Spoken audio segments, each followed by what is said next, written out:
ओम साई राम। साई तीर्थ theme park में एक बार फिर से आप सभी का हार्दिक स्वागत है।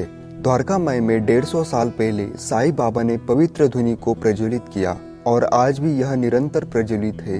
बाबा की इस धुनी से जो भस्म निकलता है उसे उदी कहते हैं। साई बाबा इसी उदी को अपने भक्तों में औषधि एवं प्रसाद के रूप में बांटा करते थे। साई बाबा के इस पवित्र उदी के चमत्कारों का अनुभव आज तक लाखों साई भक्तों को आया है।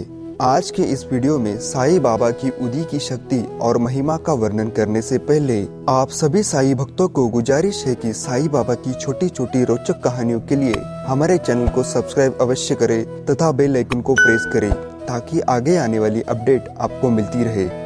साई तीर्थ थीम पार्क भारत का सबसे पहला धार्मिक थीम पार्क है जो शिरडी के साई बाबा के मंदिर से केवल 5 मिनट की दूरी पर है।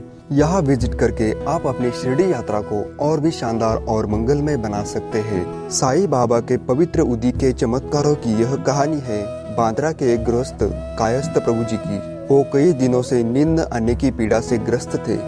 जैसे ही वो सोने लगते उनके स्वर्गवासी पिता स्वप्न में आकर उन्हें बुरी तरह गालियां देते हुए दिखते। इससे उनकी निद्रा भंग हो जाती और वो रात्र भर अशांति महसूस करते। हर रात्रि को ऐसा होता था जिससे वो बेहद परेशान हो गए थे।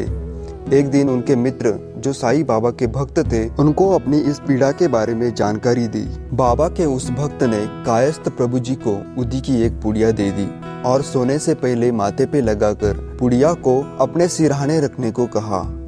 फिर होना क्या था, उसके बाद न तो उन्हें अशांति महसूस हुई और न ही सपने में उनके पिताजी आए। अब वो अच्छी निद्रा प्राप्त करने लगे। अपने सिरहाने बाबा की एक तस्वीर रखकर उसकी विधिवत पूजा करने लगे। दूसरी कहानी है नेवासा के बालाजी पाटिल जी की। वो साई बाबा के परम भक्त थे। दिन में जिन रास्तों से बाबा निकलते थे उन्हें प्रातःकाल ही उठकर झाड़ू लगाकर स्वच्छ रखते थे। उनके मृत्यु के बाद उनके घर उनके वार्षिक श्राद्ध यानी बरसी के अवसर पर भोजन के लिए लोगों को आमंत्रित किया गया। जितने लोगों के लिए भोजन तैयार किया था उससे तिगुने लोग भोजन के लिए जमा हो गए। यह देखकर उनकी बहू श्रीमती नेवासकर परेशान हो गई। उन्हें लगा यह भोजन पर्याप्त नहीं हुआ और कम पड़ गया तो उनके परिवार को अपमानता का सामना करना पड़ेगा। तब उनकी सास ने उन्हें भोजन के बर्तनों में उदी डालकर वस्त्र से ढकने की सलाह दी और श्री साई बाबा सब कुछ संभाल लेंगे ऐसा कहकर सांत्वना की। आखिर में सभी लोगों के भोजन करने के पश्चात भी भोजन शेष रह गया। यह देखकर श्रीमती नेवासकर को आश्चर्य और प्रसन्नता हुई। देखा जाए तो जैसा जिसका भाव होता है उसके अनुकूल ही अनुभव प्राप्त होता है।